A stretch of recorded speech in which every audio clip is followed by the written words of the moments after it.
নমস্কাৰ আপোনালোক সকলোকে প্ৰফুল্ল অসম ইউটিউব চেনেললৈ স্বাগতম জনাইছোঁ। যদি আপোনালোকৰ চেনেলটোলৈ প্ৰথমবাৰৰ বাবে আহিছে প্লিজ চেনেলটো ছাবস্ক্ৰাইব কৰি দিব। যদি ভিডিঅ'টো ভাল লাগে লাইক কৰি দিব আৰু লগৰ বন্ধুসকলক শ্বেয়াৰ কৰি দিব।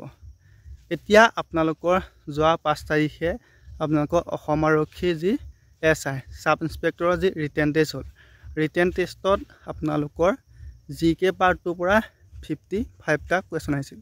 তাৰপিছত আপোনালোকৰ ইংলিছৰ পৰা আহিছিল 6টা কুৱেশ্যন আৰু আপোনালোকৰ মেথছ আৰু ৰিজনিং মিলাই আহিছিল 39টা কুৱেশ্যন। এতিয়া মই কিয় এইভাবে কৈছোঁ যে আপোনালোকৰ যি SI ৰিটেন টেষ্টত আপোনালোকৰ GK পৰা হওক বা ইংলিছৰ পৰা হওক বা মেথছ বা ৰিজনিঙৰ পৰা হওক আপোনালোকৰ কিমানটা কুৱেশ্যন আহিছে মই আপোনালোকক কিয় অৱগত কৰিছোঁ।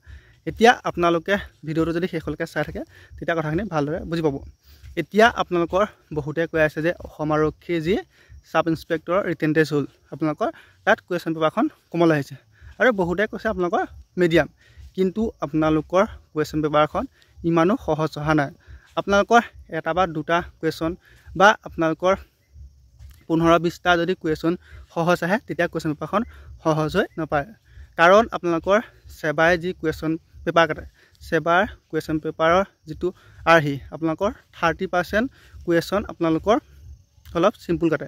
আপোনালোকৰ যিখিনি সৰ্বসাধাৰণ ল'ৰা ছোৱালী আছে সেইখিনি আপোনালোকৰ কৰিব পাৰে। গতিকে আপোনালোকৰ 30% কুৱেশ্যনটো অলপ ইজি আহে। গতিকে আপোনালোকৰ 30% কুৱেশ্যন যদি ইজি আহে তেতিয়া আপোনালোকৰ গোটেই কুৱেশ্যন পেপাৰখন ইজি হৈ নাযায়। গতিকে আপোনালোকৰ অসম আৰক্ষী যি সাব ইন্সপেক্টৰৰ ৰিটেন টেষ্ট হ'ল, আপোনালোকৰ যিখন কুৱেশ্যন পাইছে কুৱেশ্যন পেপাৰখন টানেই আহিছে। এতিয়া যিসকল ল'ৰা ছোৱালী আপোনালোকৰ অসম আৰক্ষী AB, UB, AP আৰু ড্ৰাইভাৰ কনষ্টেবলৰ বাবে আপোনালোকে প্ৰিপেৰেশ্যন কৰি আছে, আপোনালোকে ফিজিকেলটো ভাল হ'ল, আপোনালোকে ৰিটেন টেষ্টৰ বাবে পঢ়ি আছে। এতিয়া মই শেষলৈ ক'ব বিচাৰিছোঁ যে আপোনালোকে যদি SI যিখন কুৱেশ্যন পেপাৰ পৰা নাই তেন্তে মোৰ ইনষ্টাগ্ৰাম ID প্ৰফুল্ল আছামত আপোনালোকে মেছেজ কৰিব, তেতিয়া মই আপোনালোকক যিখন কুৱেশ্যন পেপাৰ আছে কুৱেশ্যন পেপাৰখন দি দিম। এতিয়া আপুনি সেই কুৱেশ্যন পেপাৰখন যদি কৰি চায় তেতিয়া আপুনি এটা আভাস পাব, আপুনি সেবাৰ যি কুৱেশ্যন পেটাৰ্ণ আৰ্হিটো বুজি পাব।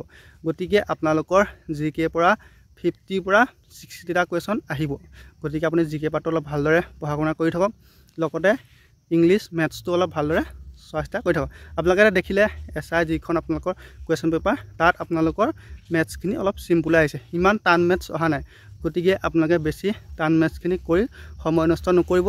আপোনালোকে ক্লাছ 6-7 যিখিনি মেথছ আছে আপুনি সেইখিনি ভালদৰে চাই গ'লে আপোনালোকৰ হৈ যাব। আপুনি 9-10ৰ মেথছখিনি চাব নালাগে, আপুনি 6-7-8ৰ মেথছখিনি চাওক ভালদৰে, তেতিয়া আপোনালোকৰ হৈ যাব। আৰু ৰিজনিংখিনি আপোনালোকে ভালদৰে কৰি চাব, কাৰণ ৰিজনিঙত বহুতখিনি সময় খাই দিয়ে। আৰু GKখিনি আপুনি ভালদৰে চাব, কাৰণ GK যিবোৰ আপোনালোকক অপশ্যন দিয়ে আপোনালোকৰ প্ৰতিটো অপশ্যনে অলপ মিলা টাইপৰ দিয়ে। গতিকে আপোনালোকৰ যাতে GKত কোনো ধৰণৰ খেলিমেলি নহয়, GKখিনি ভালদৰে চাই যাওক। এইকেইদিন ভালদৰে পঢ়া শুনা কৰি থাকক। আপোনালোকৰ কম দিনৰ ভিতৰতে যি কাট অফ লিষ্ট মাৰিব, তাৰপিছত আপোনালোকৰ ড্ৰাইভাৰ স্কিল টেষ্টৰ বাবে এডমিট কাৰ্ড আহিব, তাৰপৰা আপোনালোকৰ অসম আৰক্ষী যি AB, UB ৰিটেন টেষ্ট অনুষ্ঠিত হ'ব। গতিকে আপোনালোকৰ বেছি সময় নাই, এইকেইদিন ভালদৰে পঢ়া শুনা কৰি থাকক। এতিয়া মই যিটো জেগাত ভিডিঅ' বনাই আছোঁ আপোনালোকে হয়তো পিছফালে আপোনালোকে দেখিছে যে নদী বালি, ইয়াতে মই আপোনালোকৰ ৰানিঙৰ প্ৰেক্টিছ কৰিছিলোঁ। এতিয়া মই আপোনালোকক দেখুৱাই দিছোঁ এইটো জেগাত মই ৰানিঙৰ প্ৰেক্টিছ কৰিছিলোঁ। ধন্যবাদ।